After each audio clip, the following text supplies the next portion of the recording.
जो घर के बुजुर्ग हैं उनके पास में 2 मिनट 2 क्षण 5-10 मिनट जाकर बैठ जाइए, और आप जब वहां पर जाकर बैठेंगे तो शिव महापुराण की कथा कहती है, आपको ऐसा लगेगा कि मेरे सिर पर किसी बुजुर्ग का हाथ है, मेरे सिर पर कोई बड़ा बैठा हुआ है और मैं इस कार्य को कर सकता।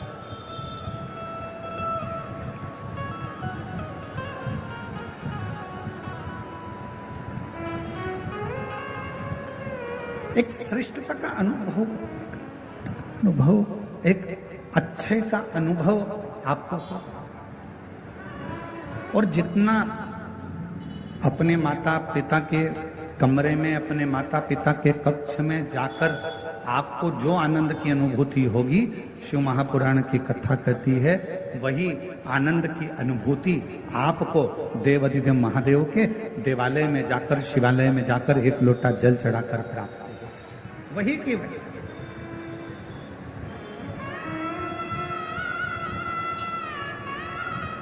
और शिव महापुराण की कथा कहती है, भगवान शंकर का चरित्र कहता है कि एक शिवजी ने माता सती से प्रेम किया, माता सती ने शंकर भगवान से प्रेम किया।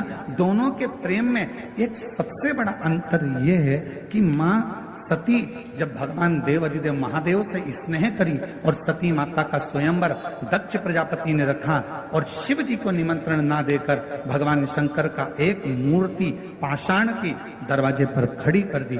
और जो दरवाजे पर पाषाण की मूर्ति खड़ी करी, मां सती ने जैसे ही उस पाषाण की मूर्ति पर, भगवान शंकर की मूर्त पर जैसे ही माला पिनाई, माला पिनाते से ही भगवान शंकर उस पाषाण की मूर्ति से प्रकट हो जाते हैं, उस पाषाण की मूर्ति से सामने आ जाते हैं।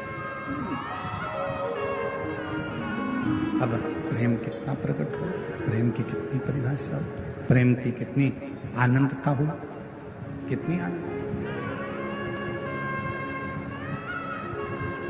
शिव महापुराण की कथा कहती है, यदि आप भगवान देवाधिदेव महादेव से स्नेह करते हो, प्रेम करते हो, शिव को अपना पिता मान लेते हो, भगवान शंकर को अपना एक आनंदमय भाव मान लेते हो, और शिव जी के मंदिर में जाकर आप जब एक लोटा जल समर्पित करते हो, शंकर भगवान से अपने मन की बात कहते हो, शिव जी को अपने हृदय की बात जब श्रवण कराते हो, दुनिया की दृष्टि में हो सकता है कि वो पाषाण हो, दुनिया की दृष्टि में हो सकता है कि वो पत्थर का शिवलिंग हो, दुनिया की दृष्टि में हो सकता है कि वो एक पाषाण हो सकता है, दुनिया की दृष्टि में केवल एक पत्थर का एक मूर्ति हो सकती है, शिवलिंग हो सकता है, पर शिव महापुराण की कथा कहती है, जब आप दिल से, प्रेम से, स्नेह से एक लोटा जल शिव को समर्पित करते हो और अपने मन की बात कहते हो, उस समय पर शिव पाषाण के नहीं रहते, पत्थर के नहीं रहते, मेरा ओ घड़दानी आपकी बात सुनने के लिए आपके सम्मुख में हाला हजूर विराजमान हो जाते।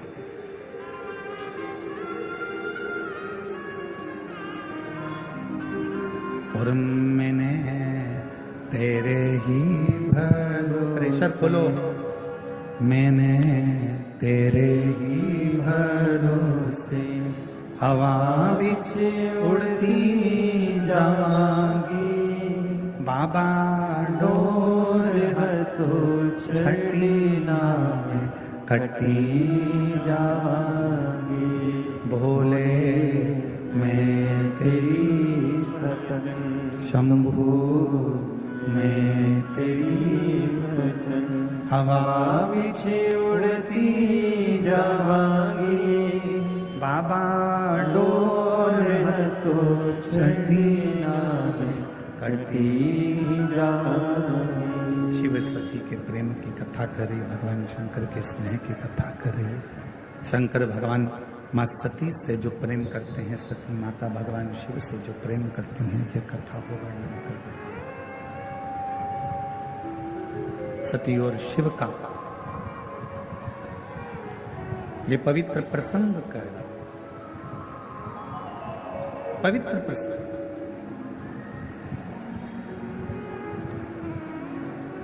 और एक बड़ी सुंदर चरित्र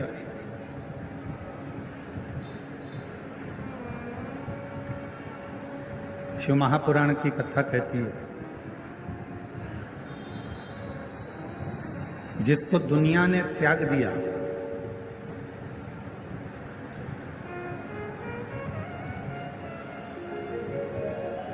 आपके घर में भोजन बनाने के लिए गांव में लकड़ी जलती है,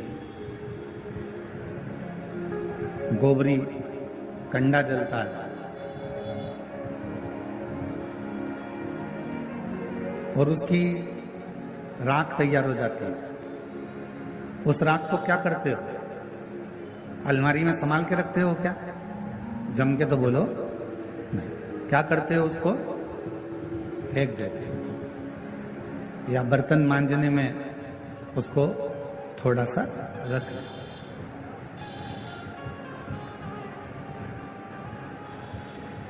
अब जिस राख को आपने संभाल के नहीं रखा, जिस राख को आपने संजो कर नहीं रखा, जो राख आपकी कंडे से निकली, गोबरी से निकली, लकड़ी से निकली, वो राख आपने उठाकर बाहर फेंक दी, किसी काम की नहीं रही। उस राख का कोई महत्व नहीं रहा, उस राख किसी काम की नहीं रही। तब शिव चरित्र कहता है कि मेरे देव अधिदेव महादेव इतने प्रखर हैं, जिस राख को दुनिया का कोई व्यक्ति प्रयोग में नहीं ले सकता, उस राख को भगवान शंकर अपने शरीर पर धारण कर कर उस राख की भी कीमत बढ़ा देते हैं। वो शिव है, वो भगवान शंकर। गला पकड़ रहा है, थोड़ा मिठास करिए, गला एकदम खींचना पड़ रहा है बोलने में।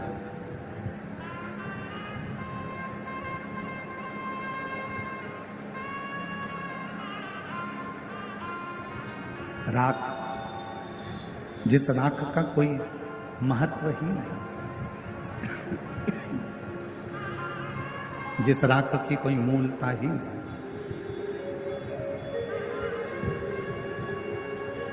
वो राख भगवान शिव अपने शरीर पर धारण करता है। और चपटी भभूत में है खजाना कुबेर का। वो राख मेरे भगवान शंकर, वो राख मेरे शिव अपने शरीर पर धारण कर रहे हैं। और एक और प्रसंग ध्यान देना, राख तो शिव जी ने अपने शरीर पर धारण कर लिया। जो सर्प मंथन के समय पर निकला, जो सर्प मंथन के समय पर प्रयोग में लिया गया, प्रयोग में उस सर्प को लिया गया, उसका शरीर पूरा की पूरा घिस गया था, बीच बीच में वो शरीर पूरा रक्त से सराबोर हो गया था। वो सर्प अमृत देवताओं ने ले लिया और विष शिव जी के पास आ गया। और वो सर्प जो शरीर से बिल्कुल बेकार सा हो गया था, जिसका शरीर पूरा घायल हो गया था, जिसका शरीर किसी काम का नहीं बचा था, वो सर्प आखिरी में भगवान शंकर को दया आई और शिव जी को लगा कि देवताओं ने तो अमृत प्राप्त कर लिया, मुझे विष मिल गया। पर ये सर्प को कुछ भी नहीं मिला जिसने वो मंथन किया।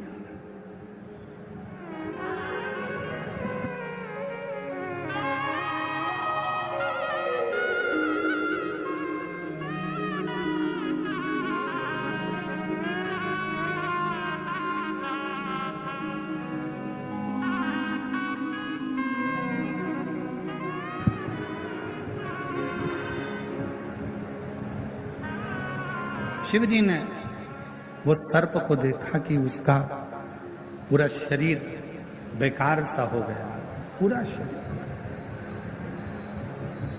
और जब शरीर पूरा बेकार सा हो गया, तब मेरे देवाधिदेव महादेव ने उस सर्प को अपने गले में धारण किया, अपने गले।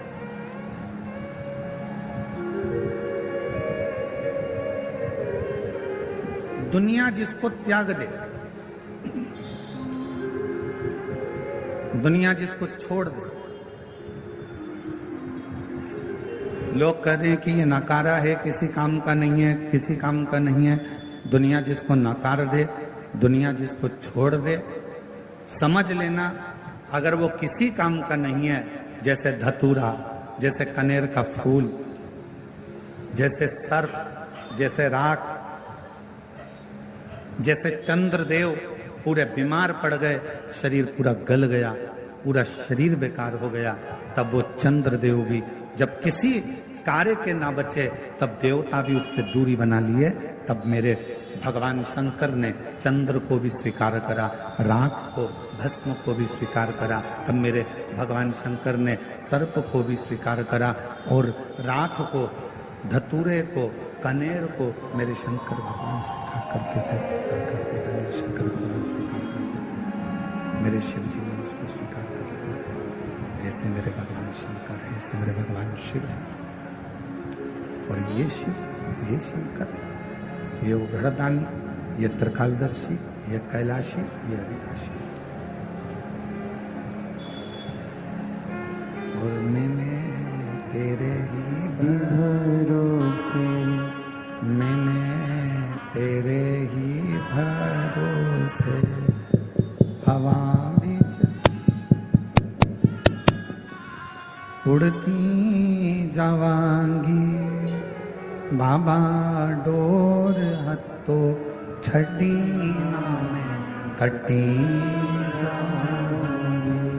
भोले मैं तेरी कदम, जो किसी काम का नहीं हो, जो किसी कार्य का नहीं हो, जो किसी कार्य का नहीं हो, किसी काम का नहीं हो, वो मेरे शिव के काम का, मेरे शिव के।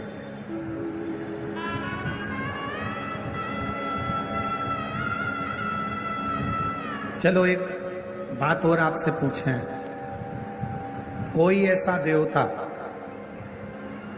जो एक लोटे जल से राजी हो जाता हो?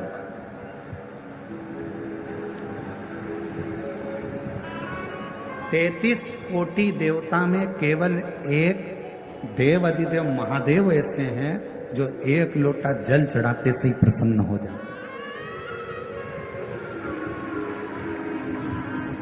केवल एक लोटे जल से ही भगवान शिव प्रसन्न हो, केवल एक लोटे।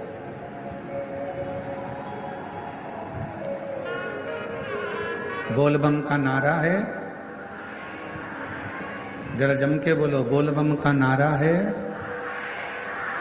सारी समस्या का हल, सारी समस्या का हल श्री शिवाय, श्री शिवाय, श्री शिवाय।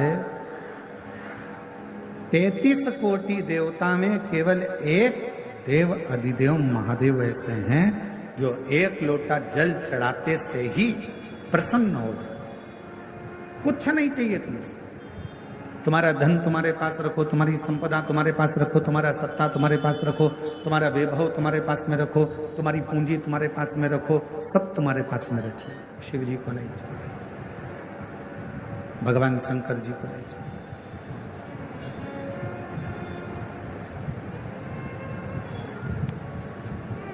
एक प्रसंग, उस प्रसंग में भगवान दक्ष प्रजापति की बेटियां, जिनका विवाह चंद्रदेव के साथ में हुआ था, वो सारी की सारी 27 कन्या रोती रोती दक्ष प्रजापति के पास पहुंच गई।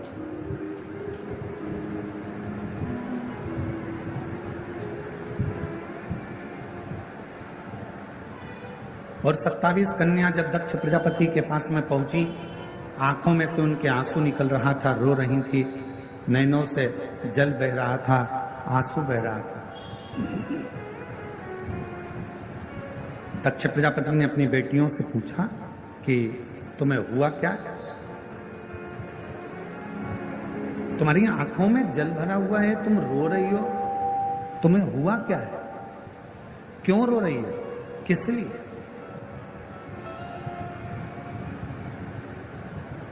दक्ष प्रजापति की बेटियों ने अपने पिता के गले लगा, और गले लगकर दक्ष प्रजापति की बेटियां रोती हुई बोली, पिताजी, हमारे स्वामी जिनके साथ में आपने हमारा विवाह करा है, जिनके साथ हमें परणाया है, हमारी शादी करी है, हमारा विवाह करा है, वो चंद्रदेव केवल एक रोहिणी से प्रेम करते हैं, बाकी का हमसे कोई प्रेम नहीं।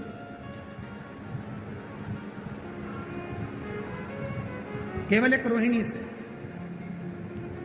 हमसे उनका कोई प्रेम नहीं। शिव महापुराण की कथा कहती है माता, पिता, परमात्मा और गुरु, इनकी जो दृष्टि होती है वो सम होना चाहिए।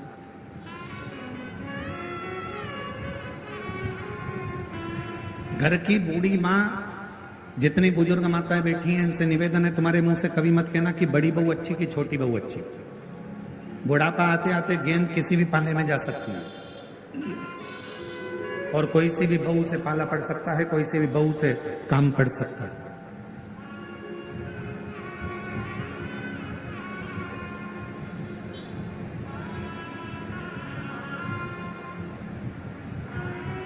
मेरे लिए बड़ी भी ठीक है, मेरे लिए छोटी भी ठीक है, मेरे लिए मंझली भी ठीक है। कब पड़ जाए काम कोई भरोसा। कभी मत कहो कि मेरे लिए बड़ी अच्छी है कि छोटी अच्छी है। भले तुम्हें बड़ी बहू रही हो, भोजन करा रही हो, तुम्हारा पूरा काम कर रही हो, फिर भी मत बोलो कि मेरे लिए बड़ी अच्छी है कि छोटी अच्छी। मेरे लिए सब अच्छी हैं। समय आएगा तब देखा जाएगा, समय आएगा तब देखा जाएगा, समय आएगा तब देखा जाएगा, तब देखिए।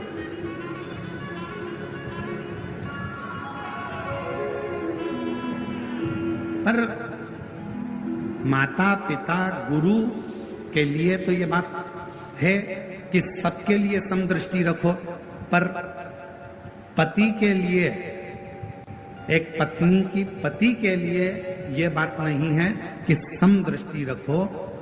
पत्नी का जो पति है उसके लिए एक ही बात कही कि अपनी अर्धांगिनी, जिससे तुमने साथ भांवर ली है, जिसके साथ तुम्हारा हथलेवा हुआ है, जिसके साथ तुम विवाह करे हो, उसके प्रति समदृष्टि नहीं, उसके प्रति तुम्हारी पूर्ण दृष्टि होना चाहिए, उसमें तुम्हारा स्नेह होना चाहिए, पूर्ण दृष्टि, उसमें तुम्हारी पूर्णता। दक्ष प्रजापति की बेटियां नैनों से नीर बहा रही, आंख से आंसू बहा रही, रो रही। पिता ने पूछा क्या हुआ, आंख में आंसू क्यों है, क्यों रो रही हो, क्या बात है? कहा चंद्रदेव हमारे ऊपर ध्यान नहीं देते। दक्ष प्रजापति ने उसी समय पर एक पत्र लिखा, चंद्रदेव के पास निमंत्रण भेजा।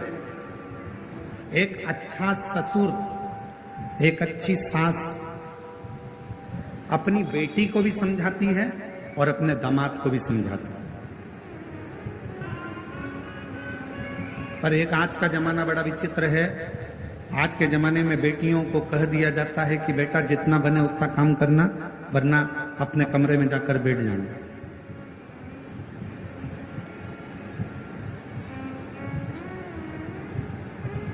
पर एक अच्छी मां, ये बक्से नहीं चल रहा है, एक अच्छी मां ये चल रहे हैं। एक अच्छी मां और एक अच्छा पिता जब अपनी बेटी के या दामाद के पास में जब कोई बात होती है, या कोई प्रसंग होता है, या कोई विवाद हो जाता है, या कोई लड़ाई हो जाती है, तो सास ससुर अपनी बेटी और दामाद दोनों को समझाते हैं, दोनों को समझाते।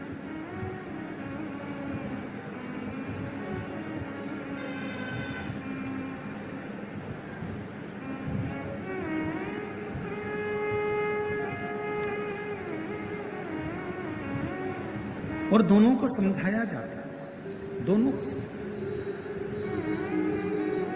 जब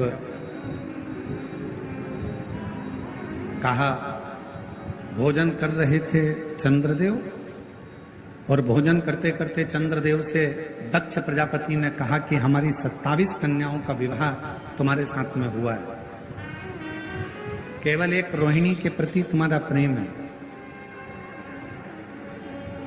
केवल एक रोहिणी के प्रति तुम्हारा स्नेह, उसके सिवाय तुम्हारा स्नेह, तुम्हारा प्रेम किसी अन्य रानी पर नहीं है। पर ये ठीक नहीं है। आज हम आपको समझाकर भेज रहे हैं। प्रयास करिए अपनी सारी रानियों को